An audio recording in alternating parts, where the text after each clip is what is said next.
Et bonjour et bienvenue, épisode numéro 9 du journal d'une même nomade, entrepreneur et maman. Donc il y a quelque chose qui réunit ces trois choses-là. J'espère que vous m'avez entendu. On verra après.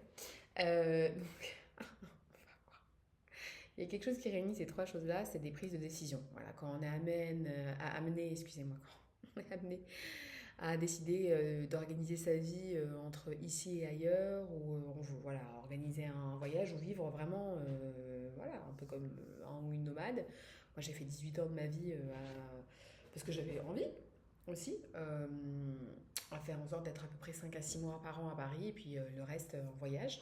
Comme j'adorais les US, je passais la majeure partie de mon temps aux US. Puis la vie en fait elle a fait que en tant que salarié très vite j'ai intégré des groupes américains qui m'ont proposé des voyages. Puis après, quand je me suis mise à mon compte, c'était évident, hein, j'allais où j'avais envie d'aller, quoi. J'avais par exemple toujours envie d'aller en Inde. Ça, ouais, ça faisait peut-être 15 ans. Et ben en fait, clairement, c'est comme si je l'avais envoyé cette demande à l'univers. Et puis, voilà, il y a eu une école qui me l'a proposé. La première fois qu'ils m'ont proposé, j'ai pas pu y aller parce que mon fils il était tout petit, il avait 5 ou 6 mois. Et la seconde fois où ça s'est proposé, mais j'ai sauté sur l'occasion. C'était novembre 2023, je crois. Ouais, c'était ça, c'était novembre 2023. Trop cool. Donc bon, bref.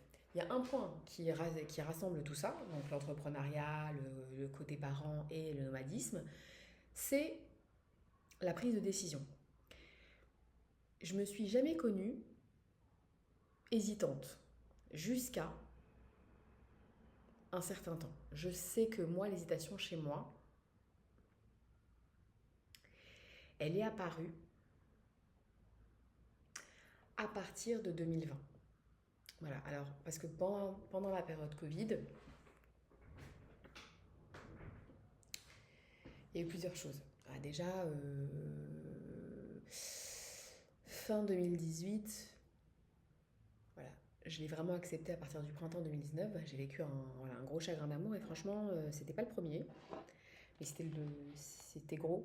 C'était, c'était gros parce que c'était quelqu'un que j'avais vraiment, enfin, je pense que j'avais aimé même secrètement pendant 15 ans. Grosse révélation là. Et c'était le père de mon fils, quoi, aussi. Donc ça a ébranlé beaucoup ma confiance en moi qui avait déjà été ébranlée par la première relation de 7 ans. Il y a eu ça. Il y a eu le fait en même temps qu'avec la publication d'un livre, alors que j'avais donc mon agent, j'avais des gens qui travaillaient avec moi, et beaucoup de clients et tout, d'un coup en fait j'ai plus su conjuguer les deux. J'ai eu une perte de repère dans mon identité où pour moi c'était qu'il fallait que je dise au revoir à mon côté business pour embrasser mon côté artistique. J'avais pas compris, on pouvait essayer de faire les deux à cette époque-là. Donc c'était, voilà, il y a eu ça. Il y a eu beaucoup de, voilà, il y a eu les gilets jaunes, ça a beaucoup ralenti mes activités. 2020, on s'est retrouvé dans le Covid, donc moi j'étais vraiment solo, puis après je me retrouve avec beaucoup d'annulations. Donc c'est là où j'ai commencé, je pense vraiment, à avoir des grosses insécurités financières et tout ça. Et en fait, ça a créé une indécision. Alors je vous dis n'importe quoi, parce que la première fois où j'ai eu de l'indécision et où j'ai été voir une vraie psy avec qui j'ai eu 10 ans ouais, 10 ans de relation, de thérapie, quoi. D'ailleurs, je prends quelques séances de temps en temps encore, voilà, quand j'ai envie de lui parler. C'était en octobre 2010, à la suite de ma première rupture, la vraie grosse rupture après 7 ou 8 ans de relation. Là, c'était pas tout à fait pareil. Je pouvais prendre des grosses décisions, mais je pouvais pas prendre des petites décisions. C'est-à-dire que le matin, je me retrouvais comme ça devant mon armoire, je pouvais pas choisir un vêtement. Si tu me disais choisis entre un pantalon noir et une jupe noire, en fait, j'arrivais pas. Je pouvais même pas exprimer une décision. Donc, c'est la première fois où j'étais assez affolée et j'ai été voir une psy. J'avais été voir d'autres psy avant, mais j'avais jamais accroché. Et elle, je sais pas, c'était un signe de l'univers, la meilleure du monde, mais bon, peu importe. C'était la première fois où j'ai eu des hésitations. Après, petit à petit, c'est parti. D'accord. Les grosses hésitations, c'est-à-dire les hésitations vraiment, le manque de décision sur des choses importantes de la vie. Chez moi, sont arrivées qu'à partir de 2020. Euh, et en fait, l'indécision, au début, moi, je l'ai pris comme une forme d'humilité. Réfléchir avant de parler, laisser la vie t'envoyer des signes, accepter tout ce que la vie t'envoie comme signe. Mais toi, prends pas trop de décisions, quoi, parce que tu sais, tu fais beaucoup d'erreurs. Voilà. Ouais, je vois déjà votre tête d'ici là. D'ici, vous vous dites, ça va pas, c'est pas ça. Bah, vous avez raison. C'était pas ce qu'il fallait faire. Mais moi, j'avais tellement perdu confiance en moi que je partais du principe qu'il y avait une personne qu'il fallait vraiment pas que j'écoute, c'était moi. Pas cool. Voilà. Euh, Aujourd'hui encore, même si je finis par passer à l'action, j'ai des moments de très forte indécision. Ça peut être des choses simples, hein. Je sais que j'ai des commandes à passer. Je dois acheter par exemple, voilà, j'ai un legging que je dois acheter qui est très spécifique, qui n'est pas simplement un legging mais qui est très spécifique. J'arrive pas à passer commande. Vous imaginez le temps qu'on perd à aller regarder, étudier tous les sites, le mettre dans le panier, hein, et tu passes pas commande. Ok, très bien. T'en as besoin pourtant, hein, mais non, tu reviens demain soir, le lendemain soir. Au moment où tu dois aller dormir, tu recommences. Tu recommences. Hein. Et en fait, être dans l'indécision, c'est vraiment, selon moi, dire à l'univers, je ne fais pas de choix, donc ne me fais pas avancer. Pas bien. Hier, j'ai eu un live avec une personne dont j'apprécie beaucoup l'enseignement, qui s'appelle David, et qui a dit un truc que j'ai beaucoup adoré. Il dit, il y a beaucoup de gens qui m'écrivent et qui me disent, bah voilà, comment tu fais pour prendre des décisions? Ah. Et ce qu'il a dit, moi j'ai bien aimé. Alors ça sera peut-être pas la révélation de tout pour prendre des décisions, parce que l'important au final vraiment c'est de prendre une décision. Je pense qu'il n'y a pas de mauvaise décision. Mais le truc qu'il a dit qui était sympa, c'est que vraiment si tu te poses des questions, dis-toi, est-ce que que tu choisis une décision qui sera bonne pour toi et qui ne fera aucun mal aux autres?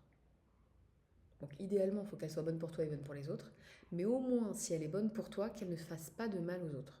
J'ai trouvé ça sympa. Et donc, ça m'aidera peut-être pas pour l'indécision, parce que je sais que ça touche à des sujets un peu particuliers quand c'est l'indécision en ce qui me concerne, mais en tout cas le fait de prendre des décisions quand je me dis est-ce que j'envoie cet email, est-ce que j'aimerais travailler avec telle personne, je me dis tout de suite, est-ce que ça c'est quelque chose qui est bénéfique pour moi et qui va être bénéfique pour l'autre? Est-ce que c'est bénéfique pour moi et au moins ce ne sera pas quelque chose de néfaste pour l'autre? Est-ce que c'est au moins bénéfique? Enfin, et avant, parce que souvent, je me rends compte que j'ai pris beaucoup de décisions où en fait, c'était jamais bénéfique pour moi. Pour moi, l'important, c'est que ça fasse plaisir aux autres. De fou, hein, quand même. Quand on apprend à se connaître et qu'on se rend compte qu'en fait, on aimait bien être le petit tapis I am not enough, I am a people pleaser. Voilà. Je ne regrette pas. Mais bon, il faut que, voilà, pour avancer, il faut qu'on bouge un peu. Voilà, donc cette prise de décision, je crois que le plus important, c'est vraiment de prendre des décisions. Je pense qu'on peut toutes et tous passer par cette étape d'indécision quand on a une perte d'estime de soi, quand on ne se reconnaît pas forcément dans la glace, quand on n'est pas fier de soi, quand on a l'impression que tout ce qu'on a fait n'a servi à rien, quand on a l'impression de ne pas avoir de chemin. Enfin voilà, ça peut être ça et ça peut être encore plein d'autres choses quand on a l'impression que tout ce qu'on avait dans la vie n'est plus là, par exemple. Cette indécision, c'est mourir un petit peu. Parce qu'en fait, on va continuer à évoluer, mais évoluer sans évoluer, sans se faire évoluer soi. Et quand on essaie de se réveiller, on se rend compte que le monde bouge et qu'on est extrêmement déconnecté de ce monde-là. On se rend compte aussi qu'il n'y aura rien de bien qui peut vraiment arriver si on ne met pas des efforts. Et il faut quand même comprendre que si on met des efforts, voilà, moi je mets des efforts sur A. J'ai besoin, alors je mets des efforts sur A, ok. Et j'espère que je vais avoir besoin par exemple, je sais pas, de mission. Voilà, allez, mission, job. Peut-être que c'est pas A qui va me donner une mission, peut-être que ce sera D qui me donnera une mission. Mais pourquoi? Parce que j'aurais fait les efforts, que j'ai fait des efforts vers A, peu importe. C'est pas le récepteur qui va compter. Mais au moins j'ai pris une décision de faire ces efforts-là et j'ai fait. Voilà. Donc c'est vraiment être dans décision-action. Décision-action. Le pire, c'est d'être dans tellement de réflexion qu'en fait, on devient immobile dans une pensée qui nous sature, qui nous nuit bien évidemment, et qui petit à petit, en fait, représente l'immobilisme parce qu'elle va bouffer notre joie, et notre joie, c'est l'excitement, l'excitation, pardon, en français, Et cette excitation, en fait, c'est le propulseur de la prise de décision et de l'action, vous voyez.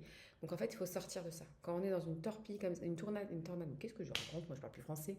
Quand on est torpillé par des pensées et qu'on est dans une tornade d'immobilisme, voilà, c'est du français déjà, ce qu'il faut, c'est je prends une décision et tout de suite j'agis. Voilà. Donc, je sais pas si je vous parle à vous ou je me parle à moi. Mais je vais aller commander ce legging. Voilà, donc je vous laisse et je vous souhaite une très belle journée et je vous dis à très bientôt.